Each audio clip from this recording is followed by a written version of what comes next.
So we came in the year calling it great expectations because everywhere you looked, you saw really high bars for expectations for earnings growth, valuations, what was going to come out of Washington, the expectation that Trump was only going to deliver good policies. So that led us to expect for this year a wide, choppy range. We called it the talking heads market on the road to nowhere, meaning you weren't going to make much progress to the upside because you needed to grow into these very high valuations.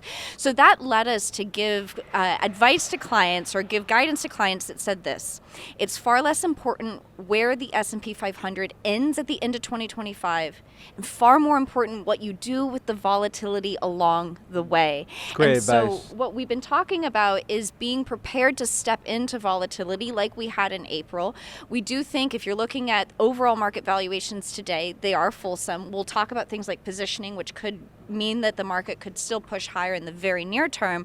But if we see further volatility, having the mental preparedness to step into that volatility, because as Dan said, there are great megatrend drivers for the long run, and we think that some of these shorter term headlines like tariffs, like what's coming out of Washington, gives you an opportunity to get a better price, to get access to these big megatrends. Pizza. How about yourself?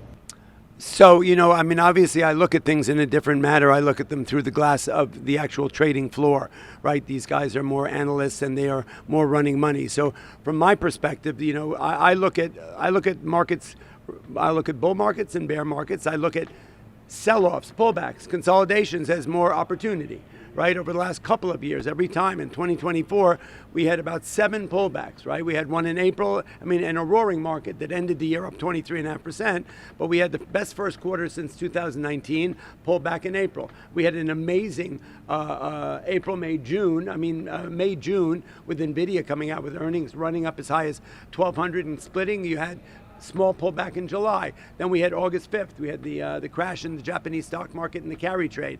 And then we started to see whether we were getting some interest rate cuts, and we had a pullback September and then again in November.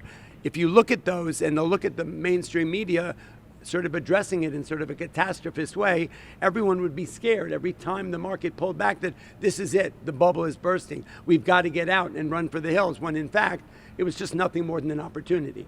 And if you track markets over time, literally everyone, if you look at the graph of the S&P since its inception until now, it has been this beautiful trajectory from the lower left to the upper right, and each pullback, whether it's been a crash, a pullback, or a consolidation, and I don't use the word crash lightly, we've literally only had a few, right? And we know what those were. Obviously 29, we had one in 87, we had one in 2000, 2008, and then I would call COVID, and I would call, we just had a mini crash. While we were in it, it looked really bad. In April, we had gone down from February 19th in record form, down 20.8%, really fast and furious. And when we were in it, while I wanted to follow my normal sort of posture that, this is just another opportunity, I didn't, and I'm apologizing for it now, because at the time when we were in it, I wasn't really sure what the new guy, the new sheriff in town, was going to do. I couldn't get his motivation. I didn't understand if he was going to crash and burn this whole thing further than he did. And what we've seen is the only silver lining I could see was that we came down so fast and furiously over a short period of time, we can go back that way in the same time. And in fact, we ended up going back in half the time it took us to get down to the bottom. And we're sitting here, at the high once again, right? Having gone from a bear market to a bull market by definition in the last couple of weeks, really. We've gone from trough from April 7th to May 2nd. We rallied 20%. We're actually up on the year.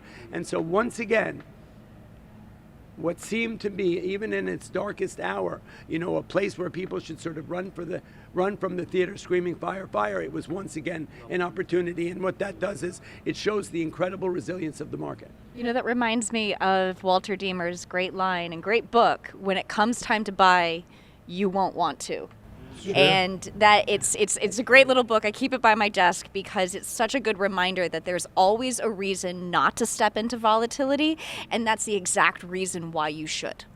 So one thing quickly, someone told me yesterday, we were at CNN, and there's a producer there who said, Arthur Cashin was the longest standing member of this New York Stock Exchange. He recently passed away. And one of his great lines, which I'd never heard, was, the end of the world only comes once, and this isn't it.